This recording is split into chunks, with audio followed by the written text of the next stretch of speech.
Hey everyone!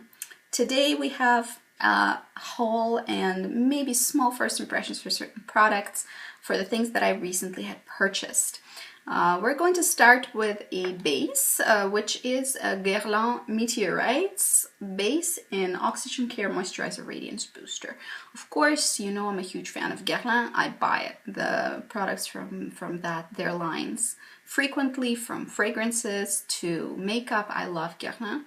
If I had to pick one brand to be with the rest of my life, it would probably be that. And I've tried a few bases from them. And this one I haven't tried yet, so I was curious. It is quite expensive. It's supposed to double as a moisturizer and a primer. I've tried it in the boutique. I will be doing a more thorough review later. Currently, I have actually I've been using this one by YSL, the Flash Radiance Skincare Brush, and I've been really loving it. It's such a good product. I will be doing a full review on it a little bit later. But another one that I wanted to try is this one, so we'll see how that fares. A couple of repurchases. First of all, I got the Makeup Forever Water Blend Foundation. I am a big fan of Face and Body, this one. So this is the reformulated version. This is the older version. I'm kind of sort of using up that one. I loved it. The color range is different. The packaging is different. And I'll report back on how different the results are in terms of wear and finish. So here we have the old Face and Body, and my color was number 38. I've bought it multiple times. I love that foundation. I was so sad when they changed it, but I'm determined to see if I like the new one or not. And this is my new shade. It's R250, slightly pinker than I usually go for, but it was the color that matched me the best.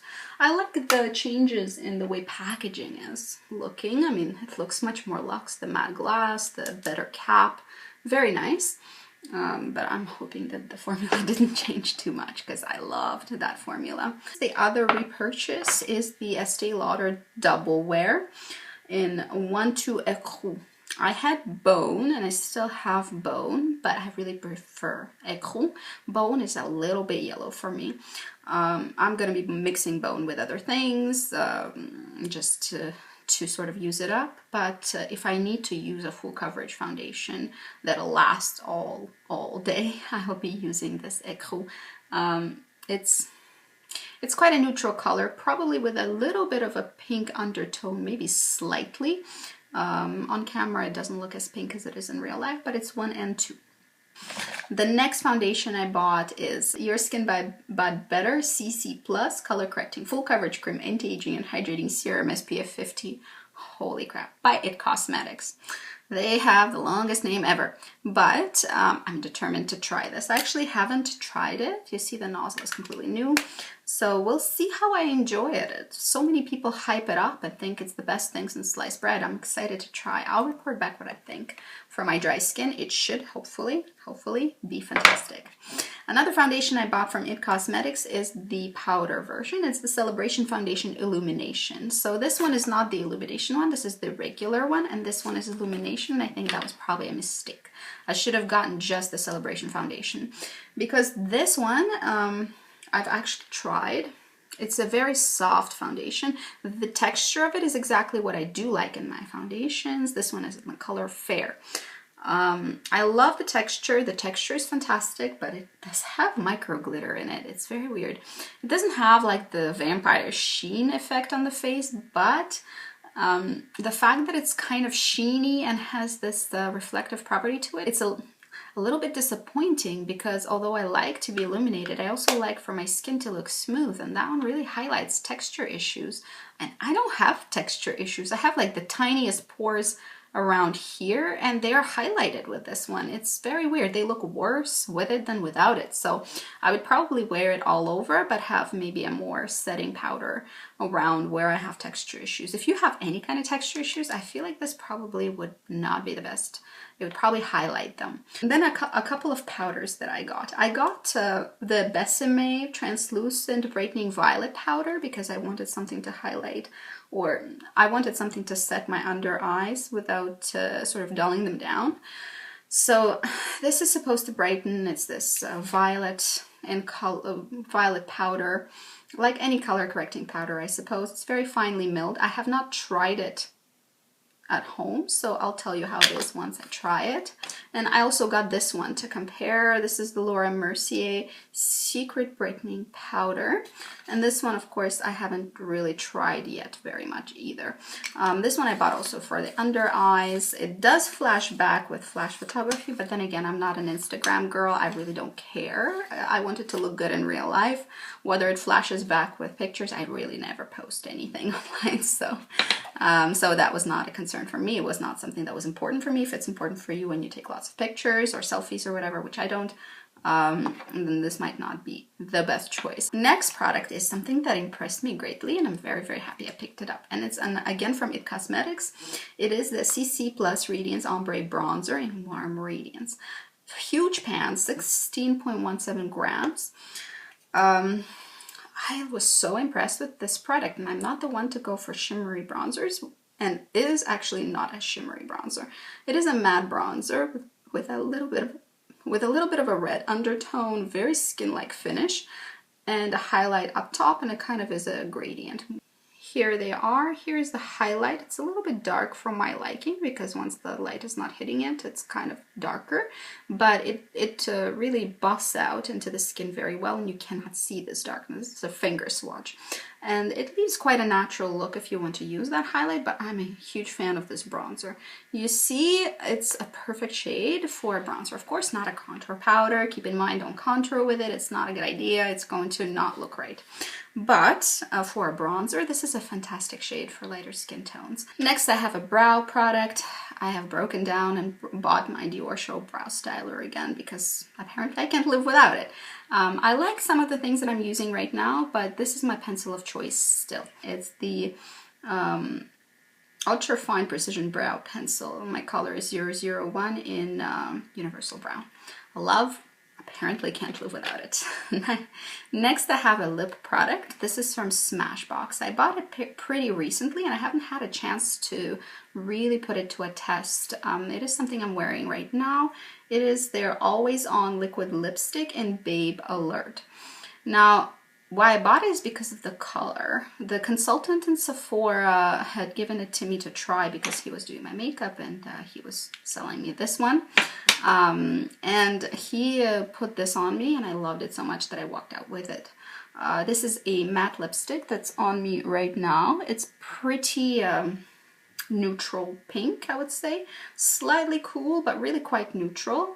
Very wearable, and I was hoping to find a matte lipstick that is going to be like a liquid lipstick that is going to be comfortable enough and not drying. I failed with a couple of them, but hoping that this one will be the one. I really like the color. The color is really what sold me. I think the color is fantastic for my skin tone. Really, if you have my skin tone, I would urge you to check out Babe Alert.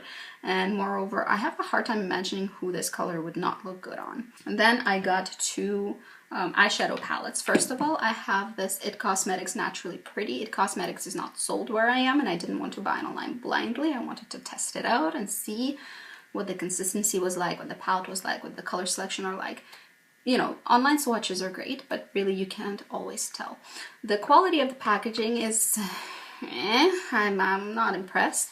The velvet cover is cute when you pick it up for the first time, but then immediately it gets quite dirty and gross. It has a mirror, which is okay. It's not great, but it's okay. But the shadows, the shadows are great. I was very surprised. I'll do a full swatch and review of this palette separately, I think, but the color selection is exactly what I like.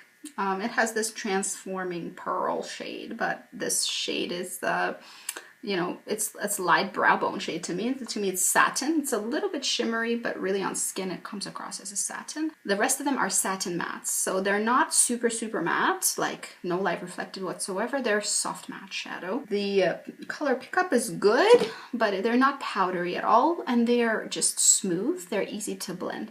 The pigmentation is not crazy. I don't actually like shadows with very, very strong pigmentation because I feel like they often have lots of fallout. It takes longer for me to blend. I would rather build shadow up than blend it away. So strong pigmentation is not what I'm looking for. I'm looking for decent pigmentation, shadows that are not super powdery and very, very smooth and blendable. That's what I like. I like for them to also wear a long time. So these actually ticked a lot of boxes for me. They weren't very powdery.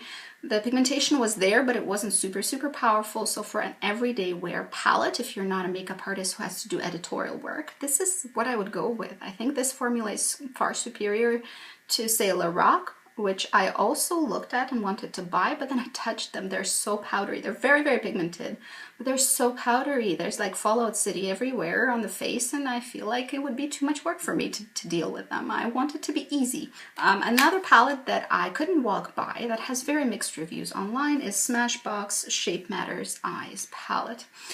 This one, the packaging is much more to my taste. It's very sturdy, it's plastic, and it's matte plastic, but easy to clean, not the NARS matte, which everything clings to and never washes away. Here, it's very easy to clean, it's slick, it's black, it's classy, looks expensive. And on the back, you have all the listed colors and uses. Now, this one claims to be Photo Matte Eyes Shadow Liner Brown Powder. So they claim that there's every option here that you can find. Of course, that just means that it's a neutral palette with cooler and warmer browns in it. That's all. That's all it means. Now, why I bought this is because I actually was walking by in the airport and I saw it and I swatched it and I loved the consistency. The consistency is lovely. I haven't had a chance to really use it very, very much. So one thing about the packaging that I do not like is the fact that here you have a really nice mirror actually, but it doesn't fold back on itself. I love how the IT Cosmetics, you can throw it every which way. You don't want to use a mirror, you can fold it right back and use it. Very convenient. This one won't do that. It'll not even stay open unless you're holding it open. You see that it just falls right back. Yeah, you see it doesn't really hold open. You have to actually use your hand to hold it open. Now, what I do like is the fact that it comes with a brush, and the brush is great. I really like Smashbox brushes. I have a couple in my collection and they are very, very functional. This is a very soft dual-ended brush. And here you have sort of the paddle slash blender brush, really. I like that it's not huge, so you can pat the color on and you can blend your crease out very easily. It's sort of fluffy enough to do that. And the other end is a small liner slash brow brush. So you can see how you can really get into your lash line. It's quite tiny, and also, of course, it'll work for the brows as well. It's a little too small for me to work with my brows. I prefer slightly thicker. Now, the colors. These are the colors. Love the colors. The color selection is fantastic. I like how they give you two bigger ones, the ones that are you're going to use the most. So the bone color, the light color, and sort of a transition color. For fair skin, that is. But I think this palette will really work well for all skin types because there are enough smoky shades here. The shades are quite pigmented. So you have the slightly warmer side and the slightly cooler side, and you have those two neutral shades in the middle. I'll do a full review of that one and tell you how it wears and what the pigmentation's like. Do a swatch-based review. That's it for today. I hope you have a good day. See you later. Bye-bye.